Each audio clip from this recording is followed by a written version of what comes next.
कल 21 अगस्त को हरियाणा के मुख्यमंत्री नायब सिंह सैनी को हिसार के चौधरी चरण सिंह हरियाणा एग्रीकल्चर यूनिवर्सिटी के कार्यक्रम में शिरकत करने पहुंच रहे हैं। उससे ठीक पहले HAU यूनिवर्सिटी के स्टूडेंट ने भूख हड़ताल शुरू कर दी है। हड़ताली स्टूडेंट्स ने सरकार पर वादा खिलाफी के आरोप लगाए और इस खबर से जुड़ी ज्यादा जानकारी दे रहे हैं total news associate editor doctor Mahesh Kumar. 21 अगस्त की तारीख और हरियाणा के मुख्यमंत्री नायब सिंह सैनी चौधरी चरण सिंह हरियाणा एग्रीकल्चर यूनिवर्सिटी हिसार के एक खास कार्यक्रम में शिरकत करने पहुंच रहे हैं और उससे ठीक 24 घंटे पहले चौधरी चरण सिंह हरियाणा एग्रीकल्चर यूनिवर्सिटी के स्टूडेंट्स ने भूख हड़ताल का ऐलान कर दिया है। साफ तौर से बात कही जा रही है कि जो वायदा उनके साथ किया गया था वो वायदा खिलाफी में तब्दील हो चुका है और यही वजह है कि अब धरना विरोध प्रदर्शन और भूख हड़ताल की जरूरत आन पड़ी है। तमाम स्टूडेंट्स इस वक्त हमारे साथ बने हुए। मुझे बताइए कि भूख हड़ताल का ऐलान आप लोगों ने कर दिया है, जरूरत क्यों पड़ी? जरूरत सर इसलिए पड़ी कि 39 बच्चे, ये जो गुंडे हैं सर, यहाँ पर छात्र नहीं है, 39 बच्चों के ऊपर FIR है, उनको गिरफ्तार करवाना चाहते हैं हम। क्योंकि जिनके ऊपर FIR बच्चों ने की थी, जो दोषी थे, उनके ऊपर अभी तक कोई कार्रवाई नहीं की। IO साहब ने चालान पेश नहीं किया, उन्हें डिफॉल्ट बेल मिल गई।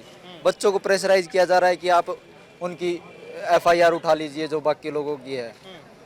जो कमेटी का गठन था उसमें बोले वर्किंग प्रोफेसर का नाम दे दीजिए। वर्किंग प्रोफेसर का नाम, जो वर्किंग पे थे उनकी ट्रांसफर कर दीजिए, जो यहाँ पर धरने पर आए थे बच्चों के सपोर्ट में। तो वर्किंग प्रोफेसर के ऊपर इतना दबाव, वो कैसे निष्पक्ष जांच कर लेगा? अब आप लोग क्या कुछ करने वाले? सर हम जब तक सैनी साहब और जो हमारे माननीय मुख्यमंत्री जी हैं वो हमारी इन चीज़ों का हल नहीं करते, हम जब तक भूख हड़ताल पे बैठेंगे सर। कितने स्टूडेंट भूख हड़ताल पर बैठेंगे? सभी भूख हड़ताल, क्योंकि सरकार की तरफ से, डेप्यूटी कमिश्नर की तरफ से आदेश जारी कर दिए गए हैं कि 200 मीटर की परिधि में किसी भी तरह का विरोध प्रदर्शन नहीं कर सकते। 1000 मीटर की परिधि में कुछ लोग इकट्ठा नहीं हो सकते हैं, 4 से ज़्यादा लोग इकट्ठा नहीं होंगे। तमाम वो आदेश भी यहाँ पर लागू कर दिए गए। सर हम तो सर जो छात्र हैं, हमें अगर पुलिस गिरफ्तार करना चाहे तो गिरफ्तार कर ले, लेकिन हम तो सर भूख हड़ताल पे बैठेंगे। और जितने छात्र हैं यहाँ पर, ये सारे मेरे जूनियर हैं, हमारे सीनियर हैं, ये सारे भूख हड़ताल पे बैठेंगे सर। वायदा खिलाफी आप लोगों के साथ हुई है, यही वजह की भूख हड़ताल की जरूरत? सर यही वजह है सर, हम इसी चीज़ में कच्चे रह गए कि हमने जो हमारे साथ मीडिएटर थे, जिन्होंने हमारा समझौता करवाया, सिर्फ उनके साइन नहीं लिए। लेकिन लिखित में तो आप लोगों ने तमाम वायदों को लिया। मैं वायदा दिया था सर, हमने अपने साइन भी था। नहीं, उन्होंने कोई साइन नहीं किए हुए हैं सर। लेकिन उन्होंने मीडिया में दिखाया था, वो इस बात से कह रहे हैं कि ये बात हुई नहीं थी, मेरे साथ तो कोई समझौता नहीं हुआ, तुम्हारा समझौता VC साहब से हुआ था।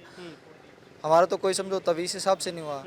हमारी तो सारी मांगे, विधायक जी थे, DC सर थे, SDM मैम थी, वो हमसे लिखवा के ले गए थे। ये भी कहा जा रहा था पिछले धरने के दौरान कि राजनीतिक रंग पूरा आंदोलन ले चुका है और स्टूडेंट्स के कंधे पर बंदूक रखकर राजनीतिक दल राजनीति साधने की कोशिश कर रहे हैं। तो 50 दिन हो गए सर, अब तक क्या राजनीति रंग लिया गया 50 दिनों में? 50 दिनों में तो बच्चों ने कोई ऐसा वो नहीं किया। जब 40 दिन हो गए, जब तक कोई कमेटी नहीं बनी, उस समय हमने ये कॉल करनी पड़ी कि एक सांकेतिक धरना देना पड़ा। उसके बाद 10 दिन फिर बीत गए, फिर कोई वो नहीं हुआ, उसकी वजह से फिर आज हमें धरना देना पड़ रहा है। हमारे पास सर इतना समय भी नहीं है। भूख हड़ताल और धरना कब तक रहेगा और मुख्यमंत्री के आने पर क्या कोई विरोध आप लोग कर? जब तक हमारी मांगे नहीं मान ली जाती, जब तक मुख्यमंत्री साहब यहाँ आ रहे हैं, कल हमसे बात कर ले, हमारी बातें सुन ले, हमारी मांगों को स्वीकार कर लें, तो सर हमारा धरना खत्म हो जाएगा सर। कोई डेलीगेशन आप लोग लेकर जाएंगे या जबरदस्ती मुख्यमंत्री तक पहुंचने की कोशिश? नो सर, हम अगर डेलीगेशन नहीं जाएगा सर, जो जाएगा हम जबरदस्ती कुछ नहीं करेंगे सर। ऐसे कोई भी हमारी तरफ से असामाजिक काम नहीं किया जाएंगे। चलिए, वायदा खिलाफी के आरोप यहाँ पर HAU स्टूडेंट्स की तरफ से सरकार पर, यूनिवर्सिटी प्रशासन पर लगाए जा रहे हैं और साफ तौर से बात कही जा रही है कि भूख हड़ताल की शुरुआत वो कर चुके हैं और मुख्यमंत्री के आने पर एक डेलीगेशन वो बनाएंगे और मुख्यमंत्री से तमाम उन वायदों को निभाने की गुजारिश उनकी तरफ से की जाएगी। सहयोगी कमल के साथ doctor Mahesh Kumar, total news Hisar.